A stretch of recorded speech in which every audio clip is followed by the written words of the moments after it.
وخلاص يعتبر دخلت على المليون. دخلت. السلام عليكم ورحمة الله وبركاته، معاكم اسلام.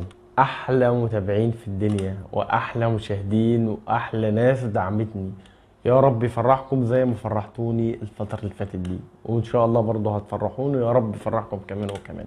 مبسوط جدا من الناس اللي دعمتني الفترة اللي فاتت، ومبسوط جدا من الناس اللي عملت تعليقات كويسة واللي ما عملتش اصلا تعليقات. بس بجد في ناس عملت تعليقات مميزة جدا، وانا كان نفسي انزلها في الفيديو، وانا مبسوط منهم جدا.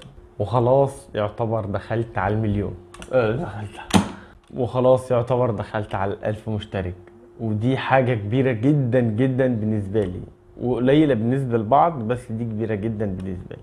معلش بقى على المقدمة الكبيرة ديت، بس بجد انا كان لازم أنا اقول الكلمتين دول واكتر من كده. انتوا تستاهلوا اكتر من كده بجد. وزي ما تعودنا ما تنسوش تصلوا على النبي وتدعوا لاخواتنا بالفرج القريب ان شاء الله. معايا بقى مقارنة من اشيك التليفونات اللي هتقدر تمسكها في الفئة ديت: اوبو A78 ورينو C67. التليفونين يحيروا بصراحة، وانا النهاردة هخليك انت تختار انت عايز ايه، عشان انا هديلك كل واحد مميزاته وعيوبه، عشان هوضح لك الفرق بين كل واحد وايه اللي انت محتاجه، عشان انا احتياجاتي غير احتياجاتك. التصميم بقى في التليفونين حلو جدا، الاتنين شيك، والاتنين بصراحة شكلهم حلو جدا مع انهم من البلاستيك، بس بصراحة التصميم في الاتنين وتفصيلتهم تحفة الصراحة، ومتقفلين تقفيل كويس، ومعاهم معيارية مقاومة الماء والغبار الاي بي 54. هي دي مش اعلى مقاومة، بس بصراحة كويس ان هي في الفئة ديت اصلا نزلت بالمقاومة دي. هي دي مقاومة للتراب ورذاذ الماء، وطبعا ما بنصحش انك تعرضهم لاي مية.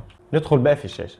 الشاشة في الرينو هتكون IPS LCD و90 هرتز، والمقاس بتاعها هيكون 672، والسطوع بتاعها هيكون 950، وده سطوع كويس.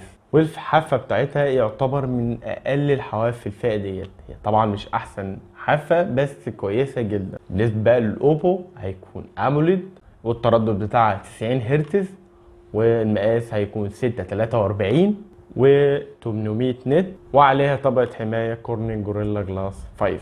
طبعا الشاشة بتاع اوبو هتكون شارب اكتر، وهتكون احسن في الالوان، وهتكون عليها طبقة حماية كويسة جدا.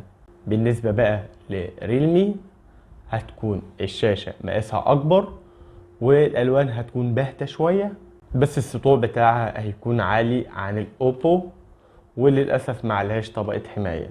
الشاشتين كويسين، بس الشاشة بتاعت الأوبو هتكون أفضل. لو عايز حجم أكبر هتكون للريلمي، لو أنت عايز شاشة أحسن في الشارب والألوان هتكون الأوبو. طبعا الشاشة ديت لازما محتاجة سلاسة في الأداء. ندخل بقى للمعالج. المعالج اللي في أوبو هيكون سناب دراجون 680 تصنيع 6 نانو، واللي في الريلمي هيكون سناب دراجون 685 6 نانو. الاتنين معالجات كويسة جدا في المهام اليومية، بس للأسف مش أفضل حاجة في الألعاب. لو أنت عايز ألعاب، التليفونات ديت مش هتكون أفضل حاجة، عشان لعبة بابجي تشتغل في التليفونين هاي فريم ريت، ودي مش أفضل حاجة. في الفئة ديت ال A15 المعالج بتاعها بيدي أعلى من كده، بيدي 60 فريم في لعبة بابجي. فأنت لو عايز أداء بتاع ألعاب مش هتكون دي النقطة القوة بتاع التليفونات. بس بالنسبة للمهام اليومية لا، ده هنا هيتفوق على الاي 15 بتاع شركة سامسونج. بس المعالج بتاع ريلمي هيكون افضل حاجات بسيطة من المعالج اللي في اوبو. بالنسبة بقى لنظام التشغيل، اوبو عليه اندرويد 13 ونزل له تحديث اندرويد 14. ريلمي نازل عليه اندرويد 14 مباشرة، ودي حاجة كويسة، يمكن ينزل له سنة تحديث زيادة، الله اعلم. ننتقل بقى للكاميرات. الكاميرات هنا بقى مختلفة في الاتنين. بالنسبة بقى لأوبو هتكون كاميرتين في الظهر 50 ميجا بكسل و2 ميجا بكسل ديبس. الكاميرا الأمامية هتكون 8 ميجا بكسل. ريلمي بقى كاميرتين برضو في الظهر، بس هتكون واحدة 108 ميجا بكسل، والكاميرا التانية هتكون 2 ميجا للعزل، والكاميرا الأمامية هتكون 8 ميجا بكسل. الكاميرات بشكل عام كويسة جدا على الفئة بتاعتهم دي، بس الكاميرا بتاعت الريلمي هتكون تدي تفاصيل احسن شويه. بس نصيحه، وانت بتصور في التليفونات ديت لازم تثبت ايدك شويه، وبالذات لو انت بتصور بالنايت مود. بالنسبه بقى للكاميرا الاماميه، الكاميرا الاماميه مش نقطه قوه في التليفونات ديت. انا عارف ان دي فئه مش مطالب بيها ان هي تزود اكتر من كده، بس كنت اتمنى ان هي تكون احسن من كده. الكاميرات الاماميه مش افضل حاجه في الاتنين، وبتضطر ان انت تثبت ايدك جدا عشان تاخد صوره مش مهزوزه.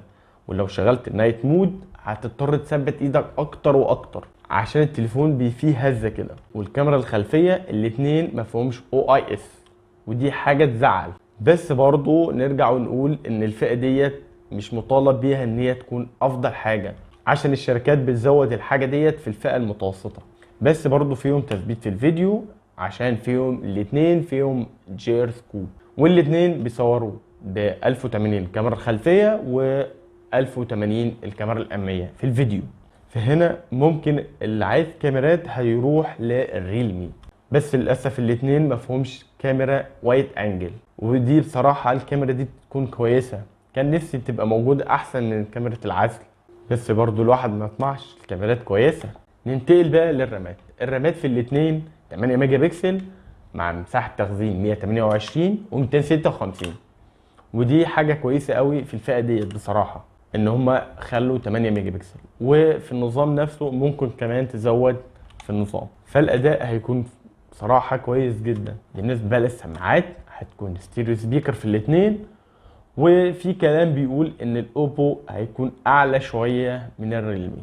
انا بنقول لك عن تجربه اشخاص، بس الاتنين ستيريو سبيكر. مدخل السماعه 3.5 موجود في الاتنين، دي حاجة كويسة جدا عشان الفئة ديت مش قادرة تشتري سماعات وايرلس. مستشعر المكالمات هيكون موجود، ودي حاجة برضو كويسة مش موجودة في تليفونات في فئة متوسطة، بس بصراحة كويسة جدا.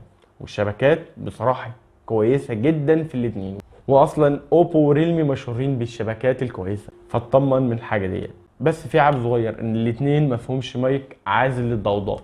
يعني انت لو بتتكلم في التليفون تعمل مكالمة، الطرف التاني هيسمع اي حاجة جنبيك، مفيش اي عزل. وبصراحة دي عيب شوية، بس عادي بقى في الفئة ديت. يلا. بالنسبة بقى للبطارية للتليفونين هتكون 5000، وبصراحة هنا التليفونات كويسين جدا في البطاريات.